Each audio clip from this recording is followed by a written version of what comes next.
ਵਾਹਿਗੁਰੂ ਜੀ। ਸੂਹੀ Lalit Kabir JIO. ਏਕ ਕੋਟ ਪੰਚ ਸਿੱਖ ਦਾਰਾ, ਪੰਚੇ ਮੰਗ ਹੈ ਹਾਲਾ। ਸੂਹੀ ਰਾਗਣੀ ਦਾ ਨਾਮ ਹੈ ਤੇ ਲਲਿਤ ਭੈਰਵ ਰਾਗ ਦਾ ਠਾਠ ਹੈ। ਸੂਹੀ ਰਾਗਣੀ ਦੇ ਨਾਲ ਮਿਲਾਨ ਕਰਕੇ ਧੰਨ ਗੁਰੂ ਮਹਾਰਾਜ ਜੀ ਦੀ ਪਾਵਨ ਗੁਰਬਾਣੀ ਦੇ ਅੰਦਰ ਇਸ ਨੂੰ ਗਾਇਨ ਕੀਤਾ ਗਿਆ ਹੈ। ਇਹ ਪਾਵਨ ਸ਼ਬਦ ਭਗਤ ਕਬੀਰ ਜੀ ਦਾ ਹੈ। ਇਸ ਪਾਵਨ ਸ਼ਬਦ ਦੇ ਅੰਦਰ ਭਗਤ ਕਬੀਰ ਜੀ ਇੱਕ ਜ਼ਿਮੀਂਦਾਰ ਦਾ ਚਿਤਰਨ ਕਰਦੇ ਹੋਏ ਤੇ ਇਸ ਨੂੰ ਅਧਿਆਤਮਕ ਦੇ ਨਾਲ ਜੋੜਦੇ ਹੋਏ ਸਾਨੂੰ ਗਿਆਨ ਦੀ ਦਾਤ ਬਖਸ਼ਿਸ਼ ਕਰ ਰਹੇ ਨੇ। ਧੰਨ ਗੁਰਬਾਣੀ ਦਾ ਆਸਾ ਹੈ ਇਹ ਸੁਵਾਰਥ ਦੇ ਉੱਤੇ ਪੇਂਦ ਕਰਦੀ ਹੈ ਪਰਮਾਰਥ ਦੀ। ਜਿਵੇਂ ਅਸੀਂ ਵੇਖਦੇ ਹਾਂ ਪਹਿਲੂ ਬੇਰੀਆਂ ਹੋਇਆ ਕਰਦੀਆਂ ਸਨ, ਉਹਨਾਂ ਨੂੰ ਨਿੱਕੇ ਨਿੱਕੇ ਬੇਰ ਲੱਗਿਆ ਕਰਦੇ ਸਨ ਤੇ ਬਾਅਦ ਦੇ ਵਿੱਚ ਫਿਰ ਜਦੋਂ ਆਧੁਨਿਕ ਜੀਵਨ ਪ੍ਰਾਰੰਭ ਹੋਇਆ ਉਹਨਾਂ ਬੇਰੀਆਂ ਨੂੰ ਪੇਂਦ ਕੀਤਾ ਗਿਆ ਤੇ ਫਿਰ ਉਹਨਾਂ ਤੋਂ ਵੱਡੇ ਬੇਰ ਨੇ ਜਿਹੜੇ ਉਹ ਲੈ ਗਏ। ਇਸੇ ਤਰ੍ਹਾਂ ਅਸੀਂ ਸੁਆਰਥੀ ਹਾਂ ਤੇ ਸਵਾਰਥ ਦੇ ਜੀਵਨ ਦੇ ਉੱਤੇ ਧੰਨ ਗੁਰਬਾਣੀ ਨੇ ਪਰਮਾਰਥ ਦੀ ਪੇਂਦ ਕਰਕੇ ਸਾਡਾ ਜੀਵਨ ਹੈ ਜਿਹੜਾ ਇਸ ਨੂੰ ਸ੍ਰੇਸ਼ਟ ਫਲ ਦੀ ਪ੍ਰਾਪਤੀ ਹੋਵੇ ਇਹ ਸਿਧਾਂਤ ਵਰਤੋਂ ਦੇ ਵਿੱਚ ਲਿਆਂਦਾ ਹੈ। ਵੈਸੇ ਜੇ ਗੁਰਬਾਣੀ ਵੇਖੀਏ ਤੇ ਹਰ ਤਰੀਕੇ ਦੇ ਨਾਲ ਸਾਨੂੰ ਗਿਆਨ ਦਿੰਦੀ ਹੈ। ਕਿਤੇ ਕੋਈ ਦੁਕਾਨਦਾਰੀ ਦੇ ਨਾਲ ਜੁੜਿਆ ਤੇ ਗੁਰੂ ਮਹਾਰਾਜ ਜੀ ਸੱਚੇ ਸਤਿਗੁਰ ਕਿਰਪਾ ਕਰਦੇ ਨੇ, ਫਿਰ ਉਸ ਤਰ੍ਹਾਂ ਦਾ ਗਿਆਨ ਦਿੰਦੇ ਨੇ। ਕੋਈ ਵਪਾਰ ਦੇ ਨਾਲ ਜੁੜਿਆ ਹੈ ਤੇ ਗੁਰੂ ਮਹਾਰਾਜ ਜੀ ਨੇ ਉੱਥੇ ਵਣਜਾਰੇ ਦਾ ਜਿਹੜਾ ਵਿਖਿਆਨ ਕਰਕੇ ਤੇ ਸਾਨੂੰ ਗਿਆਨ ਦੀ ਦਾਤ ਬਖਸ਼ਿਸ਼ ਕੀਤੀ ਹੈ। ਅੱਜ ਦਾ ਇਹ ਪਾਵਨ ਪਵਿੱਤਰ ਸ਼ਬਦ ਹੈ ਜੋ ਇੱਕ ਜ਼ਿਮੀਂਦਾਰ ਦਾ ਹਵਾਲਾ ਇਹਦੇ 'ਚ ਦਿੰਦਿਆਂ ਹੋਇਆਂ ਚਿਤਰਨ ਕਰਦਿਆਂ ਹੋਇਆਂ ਸੋ ਸੱਚੇ ਸਤਿਗੁਰ ਨੇ ਕਿਰਪਾ ਕੀਤੀ ਹੈ, ਰਹਿਮਤ ਕੀਤੀ ਹੈ, ਸਾਨੂੰ ਗਿਆਨ ਦੀ ਦਾਤ ਬਖਸ਼ਿਸ਼ ਕੀਤੀ ਹੈ। ਭਗਤ ਕਬੀਰ ਜੀ ਇੱਥੇ ਦਰਜ ਕਰਦੇ ਨੇ ਏਕ ਕੋਟ ਪੰਜ ਸਿੱਖ ਦਾਰਾ, ਪੰਚੇ ਮੰਗੇ ਹਾਲਾ। ਏਕ ਕੋਟ ਇੱਕ ਕਿਲਾ ਹੈ, ਪੰਜ ਸਿੱਖ ਦਾਰਾ ਤੇ ਉਸ ਕਿਲੇ ਦੇ ਵਿੱਚ ਨਾ ਪੰਜ ਜਿਹੜੇ ਨੇ ਉਹ ਮਾਲਕ ਰਹਿੰਦੇ ਨੇ। ਪੰਚੇ ਮੰਗੇ ਹਾਲਾ ਤੇ ਇਹ ਪੰਜ ਦੇ ਪੰਜ ਹੀ ਨਾ ਜਿਹੜੇ ਇਹ ਹਾਲਾ ਮੰਗਦੇ ਨੇ। ਇਹ ਹਾਲਾ ਦਾ ਅਰਥ ਇੱਕ ਹੁੰਦਾ ਮਾਮਲਾ ਜੋ ਅਸੀਂ ਸਰਕਾਰ ਨੂੰ ਭਰਦੇ ਹਾਂ ਤੇ ਦੂਸਰਾ ਹਾਲਾ ਦਾ ਅਰਥ ਇਹ ਹੁੰਦਾ ਪਹਿਲੇ ਸਮੇਂ ਦੇ ਵਿੱਚ ਕੁਝ ਸਰਦਾਰ ਹੋਇਆ ਕਰਦੇ ਸਨ, ਉਹਨਾਂ ਕੋਲ ਜ਼ਮੀਨ ਜ਼ਿਆਦਾ ਹੋਇਆ ਕਰਦੀ ਸੀ ਤੇ ਉਹਨਾਂ ਨੇ ਫਿਰ ਆਪਣੀ ਜ਼ਮੀਨ ਨਾ ਜਿਹੜੀ ਉਹ ਵੰਡਾਈ ਤੇ ਦਿੱਤੀ ਹੁੰਦੀ ਸੀ, ਉਹਨਾਂ ਤੋਂ ਵੰਡਾਈ ਲੈਂਦੇ ਸਨ। ਉਹਨੂੰ ਵੀ ਹਾਲਾ ਆਖਿਆ ਜਾਂਦਾ ਸੀ ਵੀ ਇਹ ਜ਼ਮੀਨ ਹੈ ਜਿਹੜੀ ਇਹ ਹਾਲੇ ਤੇ ਦਿੱਤੀ ਹੋਈ ਹੈ, ਵੰਡਾਈ ਤੇ ਦਿੱਤੀ ਹੋਈ ਹੈ, ਇਹ ਖੇਤੀ ਕਰੇਗਾ ਤੇ ਇਹਦੇ ਵਿੱਚੋਂ ਅਸੀਂ ਆਪਣੀ ਜ਼ਮੀਨ ਦਾ ਕੁਝ ਹਿੱਸਾ ਜਿਹੜਾ ਆਮਦਨ ਦਾ ਉਹ ਦਾਣਿਆਂ ਦੇ ਜਾਂ ਫਸਲ ਦੇ ਰੂਪ ਦੇ ਵਿੱਚ ਲੈ ਲੈਣਾ ਹੈ। ਹੁਣ ਤੁਸੀਂ ਆਪੇ ਹੀ ਸਮਝ ਲੈਣਾ ਹੈ, ਭਾਵੇਂ ਇਹਨੂੰ ਮਾਮਲਾ ਕਰਕੇ ਅਰਥ ਕਰ ਲਓ ਤੇ ਭਾਵੇਂ ਜਿਹੜਾ ਵੰਡਾਈ ਹੁੰਦੀ ਸੀ ਹਾਲਾ ਭਰਿਆ ਜਾਂਦਾ ਸੀ ਉਹਨੂੰ ਸਮਝ ਲੈਣਾ। ਹੁਣ ਧੰਨ ਭਗਤ ਕਬੀਰ ਜੀ ਦੱਸਦੇ ਨੇ ਏਕ ਕੋਟ, ਕੋਟ ਜਿਹੜਾ ਕੋਟ ਦਾ ਅਰਥ ਹੁੰਦਾ ਕਿਲਾ। ਕਿਲਾ ਜਿਹੜਾ ਹੈ ਨਾ ਇਹ ਬਣ ਗਿਆ ਸਾਡਾ ਸਰੀਰ। ਪੰਜ ਸਿੱਖ ਦਾਰਾ ਤੇ ਜਿਹੜੇ ਇਹਦੇ 'ਚ ਪੰਜ ਸਰਦਾਰ ਨੇ ਉਹ ਨੇ ਕਾਮ, ਕ੍ਰੋਧ, ਲੋਭ, ਮੋਹ, ਹੰਕਾਰ। ਪੰਚੇ ਮੰਗੇ ਹਾਲਾ, ਭਗਤ ਕਬੀਰ ਜੀ ਕਹਿੰਦੇ ਨੇ ਪੰਜ ਹੀ ਕੁਝ ਨਾ ਕੁਝ ਮੇਰੇ ਤੋਂ ਮੰਗਦੇ ਰਹਿੰਦੇ ਨੇ। ਕ੍ਰੋਧ ਹੈ ਜਿਹੜਾ ਇਹ ਵੀ ਕੁਝ ਨਾ ਕੁਝ ਮੰਗਦਾ ਹੈ। ਲੋਭ ਹੈ ਜਿਹੜਾ ਇਹ ਵੀ ਕੁਝ ਨਾ ਕੁਝ ਮੰਗੀ ਜਾਂਦਾ ਹੈ। ਇਸ ਤਰ੍ਹਾਂ ਇਹ ਪੰਜ ਵਿਕਾਰ ਨੇ ਇਹ ਸਰਦਾਰ ਬਣੇ ਹੋਏ ਇਸ ਸਰੀਰ ਦੇ ਅੰਦਰ ਹਾਲੇ ਦੇ ਤੌਰ ਤੇ ਕੁਝ ਨਾ ਕੁਝ ਮੰਗਦੇ ਰਹਿੰਦੇ ਹਨ ਜੀ। जीनी नाही मैं किसी की बोई, ऐसा देन दुखाला। ਭਗਤ ਕਬੀਰ ਜੀ ਕਹਿੰਦਾ ਅਜੇ ਤੇ ਮੈਂ ਇਹਨਾਂ ਵਿੱਚੋਂ ਕਿਸੇ ਦੀ ਜ਼ਮੀਨ ਵੀ ਨਹੀਂ ਬੀਜਣਾ ਕੀਤੀ ਹੈ ਤੇ ਫਿਰ ਵੀ ਮੈਨੂੰ ਇਹ ਇਤਨਾ ਦੁਖੀ ਕਰ ਰਹੇ ਨੇ। ਤੇ ਜੇ ਜ਼ਮੀਨ ਬੀਜੀਏ ਜਾਂ ਜਿਹੜੇ ਜ਼ਮੀਨ ਇਹਨਾਂ ਦੀ ਬੀਜ ਲੈਂਦੇ ਨੇ ਤੇ ਫਿਰ ਉਹਨਾਂ ਦਾ ਕੀ ਹਾਲ ਹੋਏਗਾ। ਹੁਣ ਇਹਨਾਂ ਦੋਵਾਂ ਤੁਕਾਂ ਨੂੰ ਅਧਿਆਤਮਿਕ ਤੌਰ ਤੇ ਅਸੀਂ ਸਮਝ ਨਾ ਕਰੀਏ। ਸਾਡਾ ਸਰੀਰ ਹੈ ਜਿਹੜਾ ਇਹਦੇ ਵਿੱਚ ਪੰਜ ਵਿਕਾਰ ਨੇ ਕਾਮ, ਕ੍ਰੋਧ, ਲੋਭ, ਮੋਹ, ਹੰਕਾਰ। ਇਹ ਪੰਜ ਵਿਕਾਰ ਨੇ ਜਿਹੜੇ ਇਹਨਾਂ ਪੰਜਾਂ ਵਿਕਾਰਾਂ ਦੇ ਇਹ ਜਿਹੜੇ ਇੰਦਰੀ ਨੇ ਸਾਡੇ, ਇਹ ਇਹਨਾਂ ਦੀ ਜ਼ਮੀਨ ਹੈ। ਜਿਹੜੇ 5 ਵਿਕਾਰ ਨੇ, ਇਹਨਾਂ 5 ਵਿਕਾਰਾਂ ਨੂੰ ਸਰੀਰ ਦੇ 5 ਇੰਦਰੀਆਂ ਦੇ ਨਾਲ ਭੋਗਿਆ ਜਾਂਦਾ ਹੈ ਜਾਂ 10 ਇੰਦਰੀਆਂ ਦੇ ਨਾਲ ਭੋਗਿਆ ਜਾਂਦਾ ਹੈ। ਇਹ ਇਹਨਾਂ 5 ਵਿਕਾਰਾਂ ਦੀ ਜ਼ਮੀਨ ਹੈ। ਭਗਤ ਕਬੀਰ ਜੀ ਕਹਿੰਦੇ ਨੇ ਕਿ ਜਿਹੜੇ 5 ਵਿਕਾਰ ਨੇ ਤੇ 5 ਵਿਕਾਰਾਂ ਦੀ ਇਹ 10 ਇੰਦਰੀਆਂ ਦੇ ਨਾਲ ਜੋ ਜ਼ਮੀਨ ਹੈ, ਉਹ ਤਾਂ ਮੈਂ ਬੀਜੀ ਨਹੀਂ, ਭਾਵ ਮੈਂ ਤਾਂ 5 ਵਿਕਾਰਾਂ ਤੋਂ ਬਚਿਆ ਹੋਇਆ। 5 ਵਿਕਾਰ ਮੈਂ ਜਿਹੜੇ ਨੇ ਨਾ, ਉਹ ਨਹੀਂ ਵਰਤਣਾ ਕੀਤੇ, ਤੇ ਫਿਰ ਵੀ ਇਹ ਮੈਨੂੰ ਦੁਖੀ ਕਰਦੇ ਨੇ। ਹੁਣ ਦੁਖੀ ਕਿਉਂ ਕਰਦੇ ਨੇ ਵੀ ਤੂੰ ਸਾਡੇ ਤੋਂ ਬਚ ਕਿਵੇਂ ਗਿਆ ਹੈ। ਪਿੰਡ ਦੇ ਵਿੱਚ ਇੱਕ ਸਰਦਾਰ ਹੋਵੇ ਨਾ, ਤੇ ਸਾਰਾ ਪਿੰਡ ਜਿਹੜਾ ਉਸ ਇੱਕ ਸਰਦਾਰ ਦੇ ਅਧੀਨ ਹੋਵੇ, ਉਹਦੀ ਉਂਗਲ ਦੇ ਇਸ਼ਾਰੇ ਨਾਲ ਚੱਲਦਾ ਹੋਵੇ, ਤੇ ਜੇ ਕੋਈ ਇੱਕ ਅੱਧਾ ਉਸ ਪਿੰਡ ਦੇ ਵਿੱਚੋਂ ਇਸ ਤਰ੍ਹਾਂ ਦਾ ਹੋਵੇ ਜਿਹੜਾ ਉਸ ਸਰਦਾਰ ਦੇ ਨਾਲ ਕੋਈ ਲੈਣਾ ਦੇਣਾ ਨਾ ਹੋਵੇ, ਕੋਈ ਮਤਲਬ ਨਾ ਰੱਖਦਾ ਹੋਵੇ, ਤੇ ਉਹ ਸਰਦਾਰ ਨੂੰ ਫਿਰ ਬੜੀ ਤਕਲੀਫ ਹੋ ਜਾਂਦੀ ਹੈ। ਇਹ ਤਕਲੀਫ ਦਾ ਕਾਰਨ ਹੈ ਹੈਂਕੜ। ਇਹ ਤਕਲੀਫ ਦਾ ਜਿਹੜਾ ਕਾਰਨ ਹੈ ਨਾ, ਉਹ ਹੈਂਕੜ ਹੈ। ਕੱਲ੍ਹ ਦਾਸ ਨੇ ਥੋੜ੍ਹਾ ਜਿਹਾ ਵਿਖਿਆਨ ਕੀਤਾ ਸੀ, ਮਨੁੱਖ ਜਦੋਂ ਪਾਪ ਕਰਦਾ ਹੈ ਨਾ, ਇਹ 3 ਕਾਰਨਾਂ ਕਰਕੇ ਕਰਦਾ ਹੈ। ਜਾਂ ਤਾਂ ਇਸ ਦਾ ਕੋਈ ਆਪਣਾ ਸਵਾਰਥ ਹੋਏਗਾ ਪੈਸੇ ਲੈਣ ਦਾ, ਤੇ ਜਾਂ ਫਿਰ ਇਹ ਸਵਾਦ ਦਾ ਮਾਰਾ ਕਰਦਾ ਹੈ, ਤੇ ਜਾਂ ਫਿਰ ਹੈਂਕੜ ਦਾ ਮਾਰਾ ਕਰਦਾ। ਹੁਣ ਇਹਨੂੰ ਆਪਾਂ ਵੱਖਰੇਵੇਂ ਦੇ ਨਾਲ ਥੋੜ੍ਹਾ ਸਮਝ ਲਈਏ। ਮੰਨ ਲਓ ਇੱਕ ਸ਼ਿਕਾਰੀ ਹੈ, ਉਹ ਸਵੇਰੇ ਨਿਕਲ ਪੈਂਦਾ ਹੈ ਤੇ ਸ਼ਿਕਾਰ ਜਿਹੜਾ ਉਹ ਮਾਰ ਕੇ ਲੈ ਕੇ ਆਉਂਦਾ ਹੈ। ਉਹ ਸ਼ਿਕਾਰ ਮਾਰ ਕੇ ਤੇ ਫਿਰ ਉਹਨੂੰ ਵੇਚਦਾ ਹੈ, ਵੇਚ ਕੇ ਪੈਸੇ ਲੈਂਦਾ। ਇਹ ਹੁਣ ਗੁਨਾਹ ਹੋ ਗਿਆ, ਪਾਪ ਹੋ ਗਿਆ। ਇਹਨੇ ਗੁਨਾਹ ਕੀਤਾ, ਪਾਪ ਕੀਤਾ ਹੈ। ਆਪ ਦੇ ਬੱਚਿਆਂ ਦਾ ਪੇਟ ਪਾਲਣ ਦੇ ਲਈ ਕਿਸੇ ਦੀ ਜਾਨ ਗਵਾਈ ਇਸਨੇ, ਇਹ ਯੋਗ ਨਹੀਂ, ਇਹ ਪਾਪ ਲੱਗੇਗਾ। ਦੂਜਾ ਜਿਹੜਾ ਇਹ ਵੇਚਦਾ ਨਹੀਂ, ਪਰ ਇਹਨੂੰ ਸਵਾਦ ਪੈ ਗਿਆ ਖਾਣ ਦਾ, ਇਹ ਵੀ ਗੁਨਾਹ ਹੈ। ਮਾਇਆ ਦੇ ਲਈ ਤੇ ਸਵਾਦ ਦੇ ਲਈ। ਹੁਣ ਕਾਹਦੇ ਲਈ ਕਰਦਾ ਇਹ? ਸਵਾਦ ਦੇ ਲਈ ਕਰਦਾ। ਇਹਨੂੰ ਸਵਾਦ ਪੈ ਗਿਆ ਤੇ ਸਵਾਦ ਦੇ ਲਈ ਇਹ ਕਿਸੇ ਜੀਵ ਨੂੰ ਮਾਰਦਾ, ਇਹ ਵੀ ਗੁਨਾਹ ਹੈ। ਤੇ ਤੀਸਰਾ ਜਿਹੜਾ ਉਹ ਹੈਂਕੜ ਦੇ ਨਾਲ ਕਿਸੇ ਦਾ ਨੁਕਸਾਨ ਕਰਨਾ, ਕਿਸੇ ਦਾ ਗਲ ਘੁੱਟਣਾ। ਇਹਨੂੰ ਸਾਰੇ ਤਰੀਕਿਆਂ ਦੇ ਨਾਲ ਆਪਾਂ ਸਮਝ ਲੈਣਾ ਹੈ। ਇਹ ਸਾਰੇ ਤਰੀਕਿਆਂ ਦੇ ਨਾਲ ਕਾਰਨ 3 ਹੀ ਬਣਦੇ ਨੇ। ਜਦੋਂ ਅਸੀਂ ਕਿਸੇ ਦਾ ਗਲ ਘੁੱਟਦੇ ਹਾਂ ਨਾ, ਕਿਸੇ ਨਾਲ ਧੱਕਾ ਕਰਦੇ ਹਾਂ, ਕਿਸੇ ਤਰ੍ਹਾਂ ਦਾ ਵੀ ਕੋਈ ਜ਼ੁਲਮ ਹੁੰਦਾ ਹੈ, ਉਹਦੇ ਵਿੱਚ ਜਾਂ ਤਾਂ ਫਿਰ ਸਾਨੂੰ ਪੈਸਾ ਪ੍ਰਾਪਤ ਹੁੰਦਾ ਹੈ, ਅਸੀਂ ਪਾਪ ਤਾਂ ਕਰਦੇ ਹਾਂ। ਬਿਨਾਂ ਲਾਲਚ ਤੋਂ ਨਾ ਅਸੀਂ ਪਾਪ ਨਹੀਂ ਜੇ ਕਰਦੇ, ਬਿਨਾਂ ਸਵਾਦ ਤੋਂ ਅਸੀਂ ਪਾਪ ਵੀ ਨਹੀਂ ਕਰਦੇ। ਜਾਂ ਫਿਰ ਸਾਨੂੰ ਸਵਾਦ ਪੈ ਗਏ, ਜਾਂ ਫਿਰ ਸਾਡੇ ਅੰਦਰ ਲਾਲਚ ਆ ਗਿਆ ਵੀ ਸਾਨੂੰ ਇਹ ਪਾਪ ਕੀਤਿਆਂ ਪੈਸੇ ਮਿਲਣਗੇ। ਆ ਵੇਖੋ, ਕਿਸੇ ਨੂੰ ਕਹਿ ਦਈਏ ਨਾ ਤੂੰ ਇਹਦੇ ਥੱਪੜ ਮਾਰ, ਤੇ ਨਹੀਂ ਮਾਰੇਗਾ। ਜੇ ਅਸੀਂ ਉਹਨੂੰ ਇਹ ਕਹਿ ਦਈਏ ਨਾ ਤੂੰ ਇਹਦੇ ਥੱਪੜ ਮਾਰ ਤੇ ਮੈਂ ਤੈਨੂੰ 1000 ਰੁਪਇਆ ਦੇ ਦਿਆਂਗਾ, ਤੇ ਉਹ ਮਾਰਨ ਦੇ ਲਈ ਤਿਆਰ ਹੋ ਜਾਏਗਾ। ਕੋਈ ਮਾੜਾ ਹੋਵੇ ਤੇ ਉਹਨੂੰ ਥੱਪੜ ਮਰਵਾਉਣਾ ਹੋਵੇ ਤੇ ਅਗਲਾ ਆਖੇ ਮੈਂ ਕਿਉਂ ਮਾਰਾਂ ਇਹਦੇ ਥੱਪੜ, ਨਹੀਂ ਮਾਰੇਗਾ। ਉਹਨੂੰ ਆਪੋ 1000 ਰੁਪਇਆ ਦੇਣੇ ਤੋਂ ਇਹਦੇ ਥੱਪੜ ਮਾਰਦੇ ਹੈਗਾ ਗਨਾ, ਪਰ 1000 ਰੁਪਏ ਦੇ ਲਈ ਥੱਪੜ ਮਾਰਨ ਨੂੰ ਤਿਆਰ ਹੈ। ਇਸ ਤਰ੍ਹਾਂ ਇਹਦੇ ਵਿੱਚ ਬੜੀਆਂ ਜਿਹੜੀਆਂ ਨੇ ਨਾ, ਉਹ ਗਿਆਨ ਵਾਲੀਆਂ ਗੱਲਾਂ ਛੁਪੀਆਂ ਹੋਈਆਂ ਨੇ। ਜੇ ਸਾਨੂੰ ਉਹਨਾਂ ਸਾਰੀਆਂ ਦੀ ਸਮਝ ਆ ਜਾਵੇ ਤੇ ਫਿਰ ਅਸੀਂ ਪਾਪ ਤੋਂ ਬਚ ਸਕਦੇ ਹਾਂ।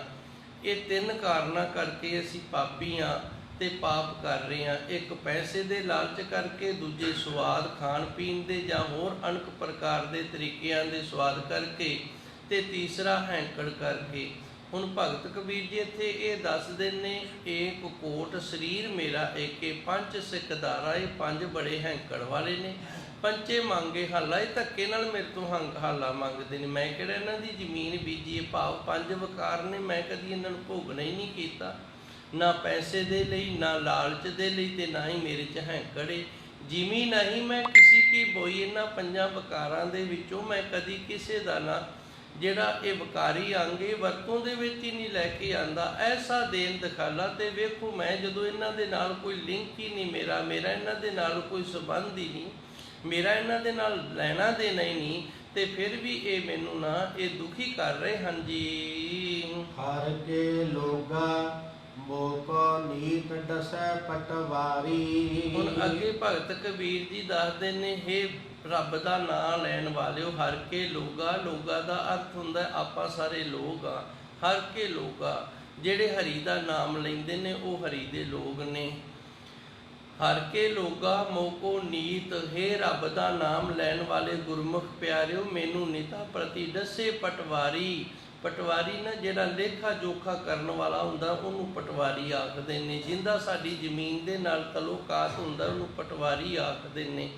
ਹੁਣ ਇਹ ਪਟਵਾਰੀ ਇੱਥੇ ਇੱਕ ਤਾਂ ਮਨ ਦਾ ਅਰਥ ਕਰ ਲੈਂਦੇ ਨੇ ਤੇ ਇੱਕ ਚਿੱਤਰਗੁਪਤ ਦਾ ਅਰਥ ਕਰ ਲੈਂਦੇ ਨੇ, ਕਿਉਂਕਿ ਜਦੋਂ ਅਸੀਂ ਲੇਖਾ ਜੋਖਾ ਦੇਣਾ ਹੁੰਦਾ ਨਾ, ਸਾਡਾ ਜੀਵਨ ਦਾ ਜਿਹੜਾ ਲੇਖਾ ਜੋਖਾ ਹੈ ਇਹ ਮਨ ਦੇ ਹੱਥ ਦੇ ਵਿੱਚ ਤੇ ਚਿੱਤਰਗੁਪਤ ਦੇ ਹੱਥ ਦੇ ਵਿੱਚ। ਚਿੱਤਰਗੁਪਤ ਲਿਖਤ ਹੈ ਜੋ ਮਨ ਦੇ ਨਾਲ ਜਾਂਦੀ ਹੈ ਤੇ ਅੱਗੇ ਸਾਡਾ ਲੇਖਾ ਜੋਖਾ ਹੁੰਦਾ ਹੈ। ਹੁਣ ਇਹਦਾ ਅਰਥ ਆਪਾਂ ਮਨ ਕਰਕੇ ਸਮਝਾਂਗੇ।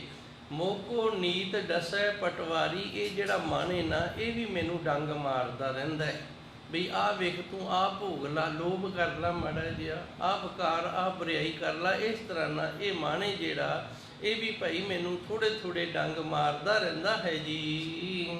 ਉਪਰ ਪੂਜਾ ਕਰ ਮੈਂ ਗੁਰ ਪਹਿ ਪੁਕਾਰਿਆ, ਤਿਨਹੁ ਲਿਆ ਉਬਾਰੀ। ਹੁਣ ਭਗਤ ਕਬੀਰ ਜੀ ਕਹਿੰਦੇ ਨੇ ਮੇਰੇ ਬਚਨ ਦਾ ਕਾਰਨ ਕੀ ਸੀ, ਮੈਂ ਇਹਨਾਂ ਤੋਂ ਬਚਿਆ ਕਿਵੇਂ ਆ। ਮੈਂ ਕਹਿੰਦਾ ਹੱਥ ਨੇ ਨਾ ਜਿਹੜੇ ਉੱਪਰ ਨੂੰ ਖੜੇ ਕਰਕੇ ਤੇ ਪੁਕਾਰ ਕੀਤੀ। ਪੁਕਾਰ ਕਿਹਦੇ ਅੱਗੇ ਕੀਤੀ? ਆਪਣੇ ਗੁਰੂ ਅੱਗੇ। ਉੱਪਰ ਪੂਜਾ ਕਰ ਮੈਂ ਗੁਰ ਪਹਿ ਪੁਕਾਰਿਆ, ਮੈਂ ਪੁਕਾਰ ਕੀਤੀ ਗੁਰੂ ਦੇ ਅੱਗੇ। ਤਿਨਹੁ ਲਿਆ ਉਬਾਰੀ, ਤੇ ਗੁਰੂ ਨੇ ਮੈਨੂੰ ਇਹਨਾਂ ਪੰਜਾਂ ਵਕਾਰਾਂ ਤੋਂ, ਸਾਰੀਆਂ ਬੁਰਾਈਆਂ ਤੋਂ ਬਚਾਣਾ ਕੀਤਾ। ਮੈਂ ਇੱਕ ਵਾਰੀ ਨਾ ਇਸ ਪੌੜੀ ਤੇ ਥੋੜੀ ਜਿਹੀ ਮਿਹਨਤ ਹੋਰ ਕਰਾਂਗਾ ਤਾਂ ਕਿ ਜੋ ਭਗਤ ਕਬੀਰ ਜੀ ਦਾ ਆਸਾ ਹੈ ਉਹ ਸਾਡੀ ਸਮਝ ਦੇ ਵਿੱਚ ਆ ਜਾਵੇ। ਗੁਰਬਾਣੀ ਦੇ ਅੰਦਰ ਅਨੇਕ ਪ੍ਰਕਾਰ ਦੇ ਦ੍ਰਿਸ਼ਟਾਂਤ, ਅਨੇਕ ਪ੍ਰਕਾਰ ਦੇ ਨੁਕਤੇ, ਅਨੇਕ ਪ੍ਰਕਾਰ ਦੇ ਤਰੀਕਿਆਂ ਦੇ ਨਾਲ ਸਾਨੂੰ ਸਮਝਾਇਆ ਗਿਆ ਹੈ ਵੀ ਜੇ ਕਿਤੇ ਸਾਡੀ ਸਮਝ ਦੇ ਵਿੱਚ ਗੱਲ ਆ ਜਾਵੇ ਤੇ ਅਸੀਂ ਗੁਰੂ ਚਰਨਾਂ ਦੇ ਨਾਲ ਜੁੜੀਏ, ਗੁਰੂ ਮਹਾਰਾਜ ਜੀ ਦੇ ਨਾਮ ਦੇ ਅਭਿਆਸੀ ਹੋ ਜਾਈਏ, ਸਿਮਰਨ ਕਰਨ ਲੱਗ ਜਾਈਏ। ਭਗਤ ਕਬੀਰ ਜੀ ਨੇ ਇੱਥੇ ਇੱਕ ਖੇਤੀ ਕਰਨ ਵਾਲੇ ਜ਼ਿਮੀਂਦਾਰ ਦਾ ਅਲੰਕਾਰ ਬੰਨ੍ਹਿਆ, ਦ੍ਰਿਸ਼ਟਾਂਤ ਬੰਨ੍ਹਿਆ, ਇਹਨੂੰ ਚਿੱਤਰਨ ਕੀਤਾ ਹੈ। ਭਗਤ ਕਬੀਰ ਜੀ ਕਹਿੰਦੇ ਨੇ ਏਕ ਕੋਟ ਪੰਜ ਸਿੱਖ ਦਾਰਾ, ਸਰੀਰ ਜਿਹੜਾ ਇਹ ਕਿਲਾ ਹੈ ਤੇ ਪੰਜ ਇਹਦੇ ਵਿੱਚ ਸਰਦਾਰ ਨੇ। ਪੁਰਾਣੇ ਸਮੇਂ ਦੇ ਵਿੱਚ ਸਰਦਾਰ ਹੋਇਆ ਕਰਦੇ ਸਨ, ਉਹਨਾਂ ਕੋਲੇ ਚੋਖੀ ਜ਼ਮੀਨ ਹੋਇਆ ਕਰਦੀ ਸੀ ਤੇ ਕਈ ਲੋਕ ਜਿਨ੍ਹਾਂ ਕੋਲ ਜ਼ਮੀਨ ਥੋੜ੍ਹੀ ਜਾਂ ਨਹੀਂ ਹੋਇਆ ਕਰਦੀ ਸੀ, ਫਿਰ ਹਾਲੇ ਤੇ ਉਹਨਾਂ ਦੀ ਜ਼ਮੀਨ ਇਹਨਾਂ ਜਿਹੜੀ ਉਹ ਵਾਹ ਲਿਆ ਕਰਦੇ ਸਨ। ਹਾਲਾ ਭਰ ਦਿਆ ਕਰਨਾ ਤੇ ਜ਼ਮੀਨ ਨੇ ਜਿਹੜੀ ਵਾਹੀ ਜਾਣੀ, ਖੇਤੀ ਕਰੀ ਜਾਣੀ। ਪੰਚੇ ਮੰਗੇ ਹਾਲਾ, ਭਗਤ ਕਬੀਰ ਜੀ ਕਹਿੰਦੇ ਨੇ ਪੰਜਾਂ ਦੀ ਜ਼ਮੀਨ ਜਿਹੜੀ ਹੈ ਨਾ ਇਹ ਵਾਹਣ ਵਾਲਿਆਂ ਤੋਂ ਪੰਜੇ ਜਿਹੜੇ ਨੇ ਇਹ ਹਾਲਾ ਮੰਗਦੇ ਰਹਿੰਦੇ ਨੇ। ਜ਼ਮੀਨ ਨਹੀਂ ਮੈਂ ਕਿਸੇ ਕੀ ਬੋਈ, ਭਗਤ ਕਬੀਰ ਜੀ ਕਹਿੰਦੇ ਨੇ ਪੰਜਾਂ ਦੇ ਵਿੱਚੋਂ ਮੈਂ ਕਿਸੇ ਦੀ ਜ਼ਮੀਨ ਨਹੀਂ ਬੋਈ। 10 ਇੰਦਰੇ ਨੇ ਤੇ 10 ਇੰਦਰੀਆਂ ਦੇ ਉੱਤੇ ਇਹ ਪੰਜ ਵਕਾਰ ਨੇ ਜਿਹੜੇ ਇਹਨਾਂ ਦਾ ਵਖਰੇਵੇਂ ਦੇ ਨਾਲ ਹੱਕ ਹੈ। ਕਹਿੰਦਾ ਮੈਂ ਕਿਸੇ ਵੀ ਵਕਾਰ ਨੂੰ ਕਿਸੇ ਇਹਨਾਂ ਦੇ ਇੰਦਰੇ ਦੇ ਨਾਲ ਨਹੀਂ ਭੋਗਣਾ ਕੀਤਾ ਤੇ ਇਹ ਫਿਰ ਵੀ ਮੇਰੇ ਤੋਂ ਧੱਕੇ ਦੇ ਨਾਲ ਨਾ ਹਾਲਾ ਮੰਗਦੇ ਨੇ। ਜਿਮੀ ਨਹੀਂ ਮੈਂ ਕਿਸੇ ਕੀ ਬੋਈ, ਐਸਾ ਦੇਨ ਦੁਖਾਲਾ, ਵੇਖ ਫਿਰ ਵੀ ਮੈਨੂੰ ਦੁਖੀ ਕਰਦੇ ਨੇ, ਦੁੱਖ ਦੇ ਰਹੇ ਨੇ। ਇਹ ਦੁੱਖ ਦਾ ਕਾਰਨ ਕੀ ਹੈ? ਜੇ ਕਿਸੇ ਨਗਰ ਦੇ ਵਿੱਚ ਕੋਈ ਜ਼ਿਮੀਂਦਾਰ ਤਗੜਾ ਹੋਵੇ ਨਾ ਤੇ ਕੋਈ ਗੁਰਮੁਖ ਪਿਆਰਾ ਉਹਦੇ ਨਾਲ ਕੋਈ ਲੱਲਾ ਕੱਖਾ ਨਾ ਰੱਖਦਾ ਹੋਵੇ, ਉਹਦੇ ਨਾਲ ਕੋਈ ਲੈਣ ਦੇਣ ਨਾ ਰੱਖਦਾ ਹੋਵੇ ਤੇ ਉਹਨੂੰ ਬੜੀ ਤਕਲੀਫ ਹੋ ਜਾਂਦੀ ਹੈ।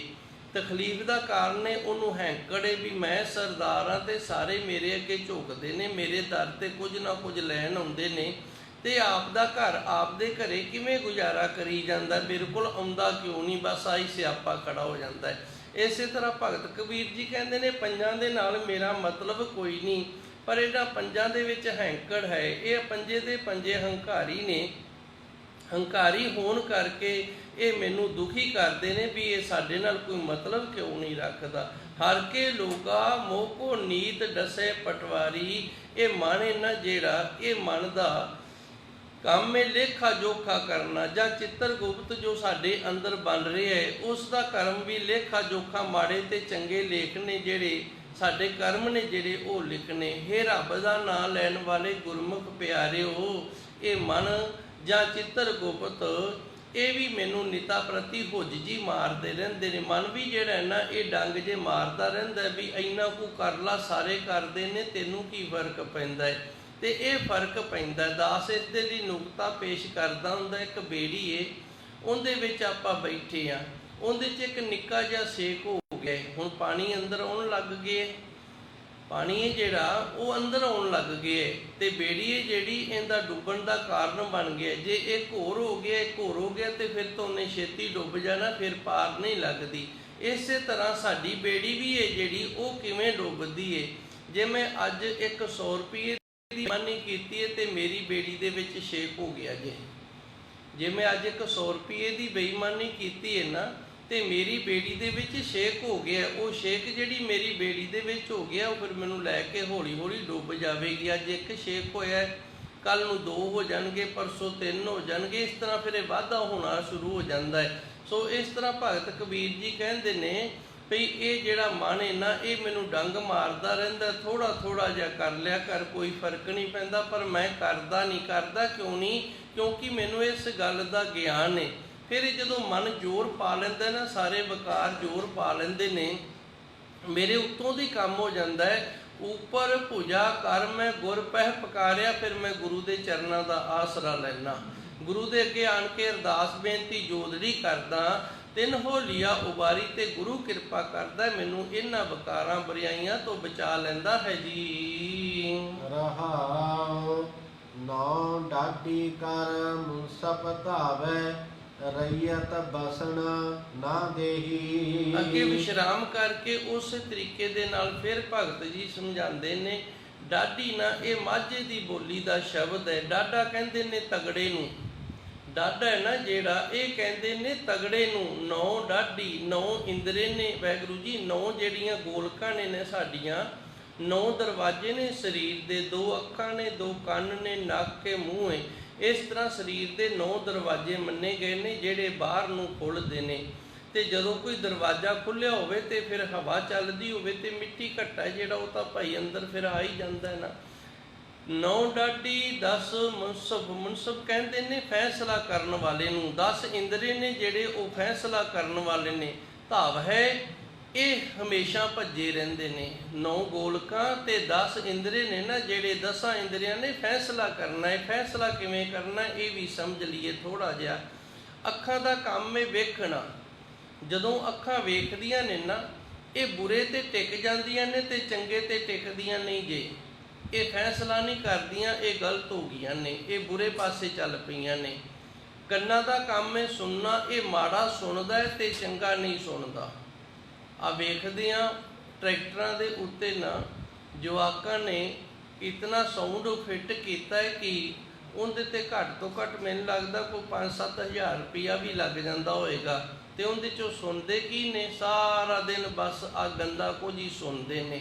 ਇਹ ਹੁਣ ਫੈਸਲੇ ਵਾਲੀ ਗੱਲ ਥੋੜ੍ਹੀ ਹੈ ਵੀ ਸਾਰਾ ਦਿਨ ਅਸੀਂ ਗੰਦਾ ਸੁਣੀ ਜਾਈਏ। ਤੇ ਉਹ ਗੰਦਾ ਸੁਣਦਿਆਂ ਜਿਹੜੀ ਖੇਤੀ ਕੀਤੀ ਹੈ ਉੱਥੋਂ ਦਾ ਜੋ ਵਾਤਾਵਰਨ ਬਣਾਇਆ ਉਹ ਅਸੀਂ ਗੰਦਗੀ ਵਾਲਾ ਬਣਾ ਲਿਆ ਤੇ ਉਹਦੇ 'ਚ ਬਰਕਤ ਪੈ ਜਾਵੇ, ਫਿਰ ਇਹ ਨਹੀਂ ਹੋਏਗਾ। ਉੱਥੇ ਬਰਕਤ ਨਹੀਂ ਪਏਗੀ। ਜੇ ਉੱਥੋਂ ਕੋਈ ਕਮਾਈ ਆਏਗੀ ਤੇ ਫਿਰ ਉਹ ਬਿਮਾਰੀਆਂ ਤੇ ਜਾਂ ਹੋਰ ਬੁਰੀ ਥਾਂ ਤੇ ਲੱਗੇਗੀ। 9 ਡਾਢੀ, 9 ਜਿਹੜੀਆਂ ਗੋਲਕਾਂ ਨੇ ਨਾ ਇਹ ਤਗੜੀਆਂ ਨੇ। ਡਾਢਾ ਕਹਿੰਦੇ ਨੇ ਤਗੜੇ ਨੂੰ। 9 ਡਾਢੀ, 9 ਗੋਲਕਾਂ ਨੇ ਜਿਹੜੀਆਂ ਇਹ ਤਗੜੀਆਂ ਹੋ ਰਹੀਆਂ ਨੇ। ਤਗੜੀਆਂ ਕਿਵੇਂ ਹੋ ਰਹੀਆਂ ਨੇ? ਇਹ ਬੁਰਾਈ ਵਾਲੇ ਪਾਸੇ ਜਿਹੜਾ ਨਾ ਉਧਰ ਨੂੰ ਜ਼ਿਆਦਾ ਖੁੱਲ੍ਹ ਰਹੀਆਂ ਨੇ, ਚੰਗਿਆਈ ਵਾਲੇ ਅੰਦਰ ਨੂੰ ਨਹੀਂ ਖੁੱਲ੍ਹ ਰਹੀਆਂ। 10 ਮੁਸਪੀ ਤੇ 10 ਇੰਦਰੇ ਨੇ ਜਿਹੜੇ ਸਹੀ ਫੈਸਲਾ ਨਹੀਂ ਕਰ ਰਹੇ।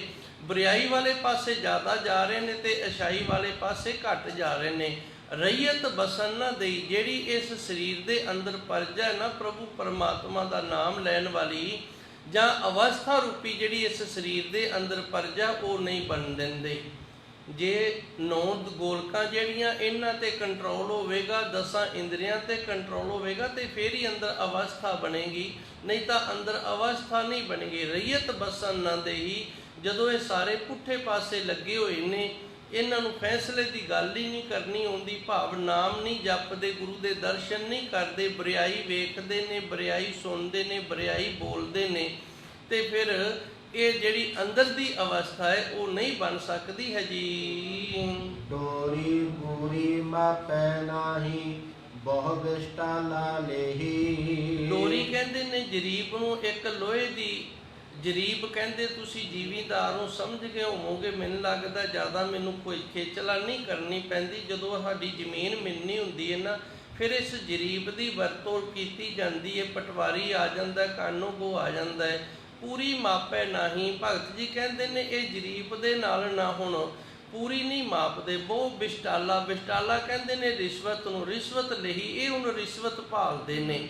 ਜਿਵੇਂ ਅਸੀਂ ਜ਼ਮੀਨ ਜਿਹੜੀ ਹੈ ਨਾ ਸਾਡੀ ਗੁਆਂਢੀ ਨੇ ਨੱਪ ਲਈ ਹੋਵੇ ਨਾ, ਵੱਟ ਅੱਗੇ ਪਿੱਛੇ ਕਰ ਦਿੱਤੀ ਹੋਵੇ, ਫਿਰ ਸਾਨੂੰ ਕਾਨੂੰ ਕੋ ਪਟਵਾਰੀ ਲਿਆਉਣਾ ਪੈਂਦਾ ਹੈ।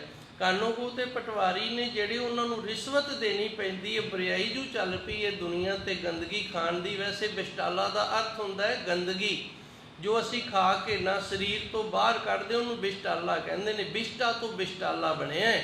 ਬਿਸ਼ਟਾ ਜਿਹੜੇ ਜਾਨਵਰ ਹੁੰਦਾ ਉਹਦੀ ਬਿੱਠ ਨੂੰ ਆਖਦੇ ਨੇ।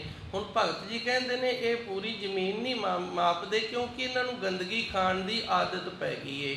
ਇਹ ਕਿਸੇ ਦੀ ਗੰਦਗੀ ਖਾਣ ਤੇ ਗਿੱਝ ਗਏ ਨੇ। ਹੁਣ ਭਗਤ ਜੀ ਸਾਨੂੰ ਇੱਥੇ ਦੱਸਣਾ ਕੀ ਚਾਹੁੰਦੇ ਨੇ, ਡੋਰੀ ਪੂਰੀ ਮਾਪੇ ਨਹੀਂ।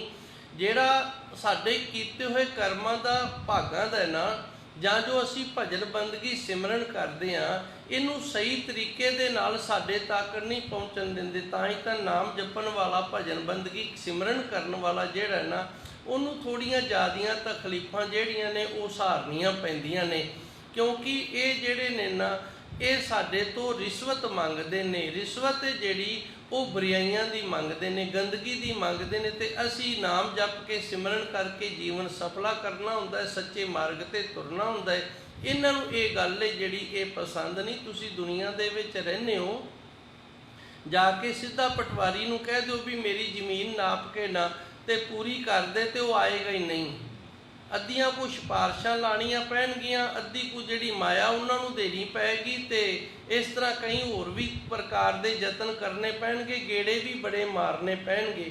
ਹੁਣ ਜਿਹੜਾ ਨਾਮ ਜਪਦਾ, ਭਜਨ ਬੰਦਗੀ ਸਿਮਰਨ ਕਰਦਾ ਹੈ, ਉਹ ਇਹ ਕਲਯੁਗ ਹੈ ਜਿਹੜਾ, ਇਹਨੂੰ ਇਹਦੀ ਜਿਹੜੀ ਆਦਤ ਹੈ, ਇਹਦਾ ਜਿਹੜਾ ਕਾਨੂੰਨ ਨਿਯਮ ਹੈ, ਉਸ ਦੇ ਅਨੁਸਾਰ ਨਹੀਂ ਚੱਲਦਾ।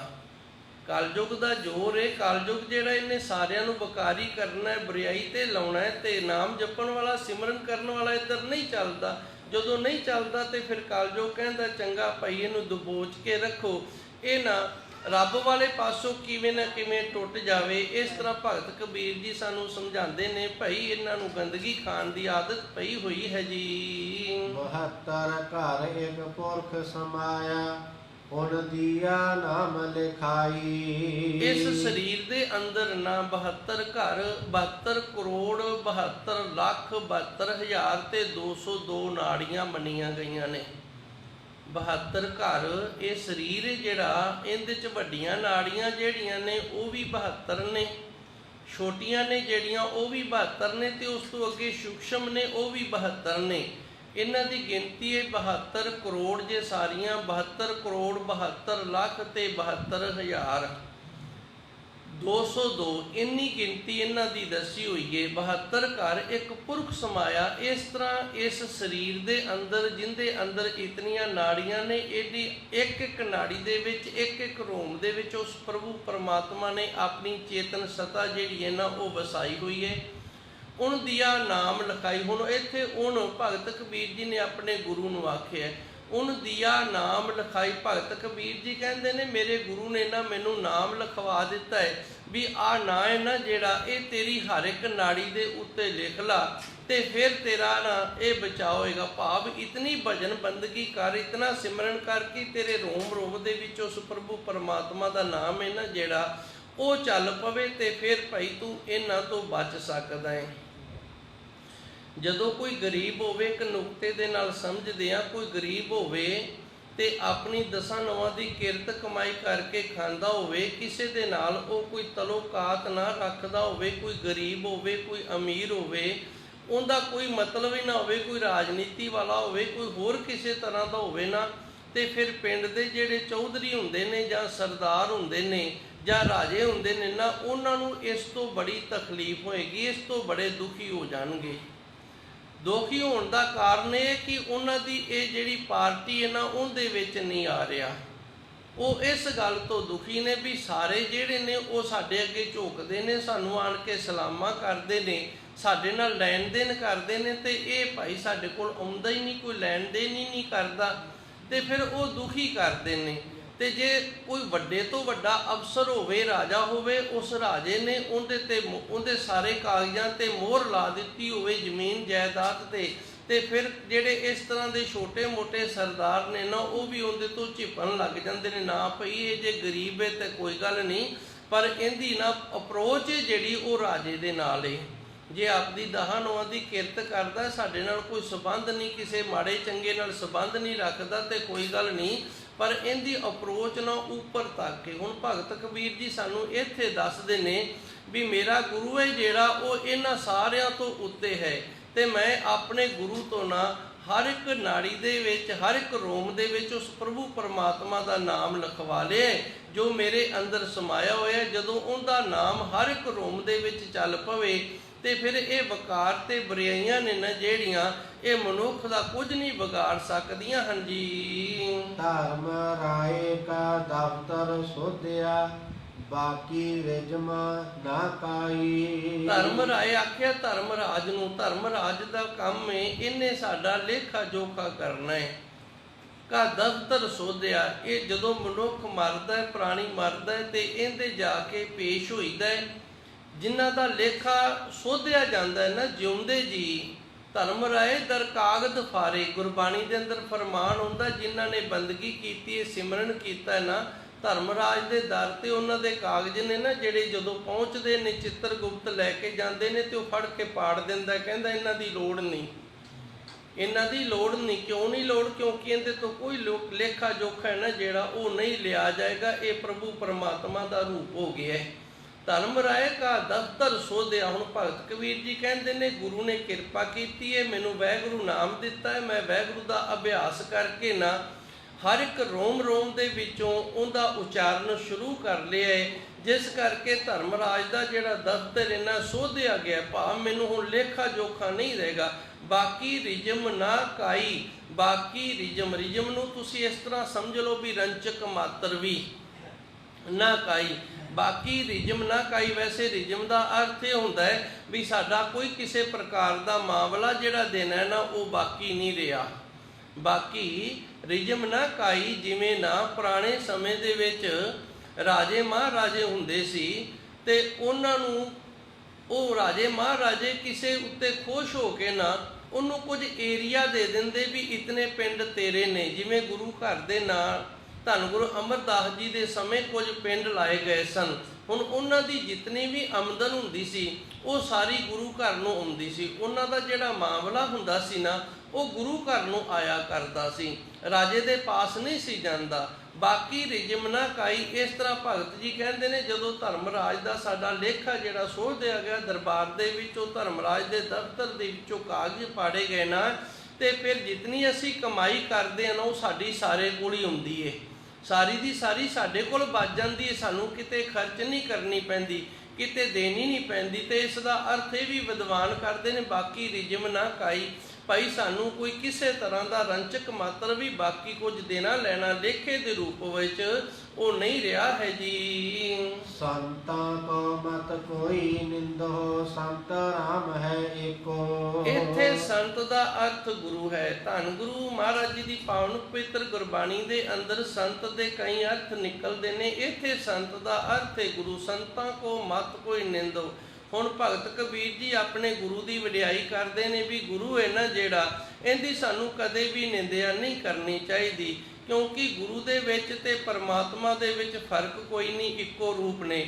ਜਿਹੜੀ ਗੱਲ ਗੁਰੂ ਨੇ ਕਰ ਦਿੱਤੀ ਉਹ ਪਰਮਾਤਮਾ ਪ੍ਰਵਾਨ ਕਰ ਲੈਂਦਾ, ਤੇ ਜੋ ਪਰਮਾਤਮਾ ਕਰਦਾ ਹੈ ਗੁਰੂ ਵੀ ਉਸੇ ਤਰ੍ਹਾਂ ਕਰਦਾ ਹੈ। ਇਸ ਤਰ੍ਹਾਂ ਹੁਣ ਸੰਤ ਦੇ ਵਿੱਚ ਤੇ ਗੁਰੂ ਦੇ ਵਿੱਚ ਤੇ ਰਾਮ ਦੇ ਵਿੱਚ ਫਰਕ ਕੋਈ ਨਹੀਂ, ਕਿਉਂਕਿ ਗੁਰੂ ਨੇ ਕਿਰਪਾ ਕੀਤੀ, ਨਾਮ ਸਾਨੂੰ ਰੋਮ ਦੇ ਵਿੱਚੋਂ ਜਪਣਾ ਸਿਖਾ ਦਿੱਤਾ, ਤੇ ਧਰਮਰਾਜ ਨੇ ਤਾਂ ਵੀ ਲੇਖਾ ਪਾੜ ਦਿੱਤਾ।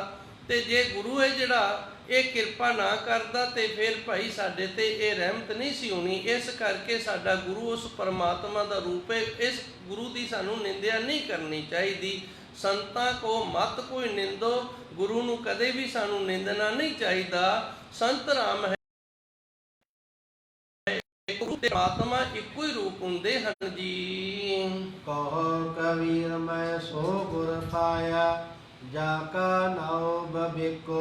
ਹੁਣ ਭਗਤ ਕਬੀਰ ਜੀ ਕਹਿੰਦੇ ਨੇ ਮੈਂ ਉਹ ਗੁਰੂ ਪ੍ਰਾਪਤ ਕਰ ਲਿਆ ਹੈ ਜਿਸ ਗੁਰੂ ਦਾ ਨਾਮ ਵਿਵੇਕ ਹੈ। ਵਿਵੇਕ ਦਾ ਅਰਥ ਹੁੰਦਾ ਬਿਬ ਏਕ, ਜੋ ਇੱਕ ਰੂਪ ਹੋ ਗਿਆ। ਵਿਵੇਕ ਦਾ ਅਰਥ ਹੁੰਦਾ ਇੱਕ ਰੂਪ ਹੋ ਜਾਣਾ। ਬਿਬ ਕਹਿੰਦੇ ਨੇ ਦੋ ਨੂੰ, ਏਕ ਕਹਿੰਦੇ ਨੇ ਇੱਕ ਨੂੰ, ਜਿਹੜਾ ਦੋ ਤੋਂ ਇੱਕ ਹੋ ਗਿਆ। ਜੀਵ ਤੇ ਈਸ ਦਾ ਜਿੰਦੇ ਵਿੱਚ ਭੇਦ ਨਹੀਂ ਰਿਹਾ ਉਹਨੂੰ ਵਿਵੇਕ ਆਖਦੇ ਨੇ। ਕਹੋ ਕਬੀਰ ਮੈਂ ਸੋ ਗੁਰ ਪਾਇਆ। ਭਗਤ ਕਬੀਰ ਜੀ ਕਹਿੰਦੇ ਨੇ ਅਸੀਂ ਉਸ ਗੁਰੂ ਦੀ ਪ੍ਰਾਪਤੀ ਕਰ ਲਈਏ। ਜਾ ਕਾ ਨਾਉ ਵਿਵੇਕੋ, ਜਿਸ ਗੁਰੂ ਦਾ ਨਾਮ ਗਿਆਨ ਹੈ। ਅਸੀਂ ਗਿਆਨ ਗੁਰੂ ਨੂੰ ਪ੍ਰਾਪਤ ਕਰ ਲਿਆ। ਵਿਵੇਕ ਦਾ ਅਰਥ ਗਿਆਨ ਵੀ ਹੈ। ਅਸੀਂ ਗਿਆਨ ਗੁਰੂ ਨੂੰ ਪ੍ਰਾਪਤ ਕਰ ਲਿਆ। ਤੇ ਧੰਨ ਗੁਰੂ ਗ੍ਰੰਥ ਸਾਹਿਬ ਮਹਾਰਾਜ ਜੀ ਸੱਚੇ ਸਤਿਗੁਰੂ ਸਾਨੂੰ ਜੋ ਗਿਆਨ ਦਿੰਦੇ ਨੇ ਨਾ, ਜਿਸ ਦਿਨ ਸਾਨੂੰ ਇਹ ਗਿਆਨ ਦੀ ਪ੍ਰਾਪਤੀ ਹੋ ਜਾਵੇ ਉਸ ਦਿਨ ਅਸੀਂ ਵੀ ਗਿਆਨ ਗੁਰੂ ਨੂੰ ਪ੍ਰਾਪਤ ਕਰ ਲਵਾਂਗੇ। ਜਦੋਂ ਗਿਆਨ ਗੁਰੂ ਦੀ ਪ੍ਰਾਪਤੀ ਹੋ ਜਾਵੇਗੀ ਤੇ ਫਿਰ ਲੇਖਾ ਜਿਹੜਾ ਸਾਡਾ ਉਹ ਛੁੱਟ ਜਾਂਦਾ ਹੈ, ਲੇਖੇ ਤੋਂ ਅਸੀਂ ਬਚ ਰਹਿੰਦੇ ਹਾਂ। ਇਸ ਦੇ ਨਾਲ ਹੀ ਭਗਤ ਕਬੀਰ ਜੀ ਦੇ ਜੋ ਸ਼ਬਦ ਨੇ ਭਾਈ ਉਹ ਸੰਪੰਨ ਹੋਏ ਨੇ, ਸੰਪੂਰਨ ਹੋਏ ਨੇ। ਅੱਗੇ ਕੱਲ੍ਹ ਤੋਂ ਭਗਤ ਰਵਿਦਾਸ ਜੀ ਦੇ ਸ਼ਬਦ ਨੇ ਜਿਹੜੇ ਉਹਨਾਂ ਦੀਆਂ ਵਿਚਾਰਾਂ ਸੰਗਤਾਂ ਨਾਲ ਕੀਤੀਆਂ ਜਾਣਗੀਆਂ। ਇਤਨੀ ਕੁ ਸੇਵਾ ਸੰਗਤ ਨੇ ਪ੍ਰਵਾਨ ਕਰਨੀ। ਦੇਹੋ ਸੱਜਣ ਆਸੀਸੜੀਆ, ਜੋ ਹੋਵੇ ਸਹਿਬ ਸਿਓ ਮੇਲ। ਸੰਤਾਂ ਕੋ ਮਤ ਕੋਈ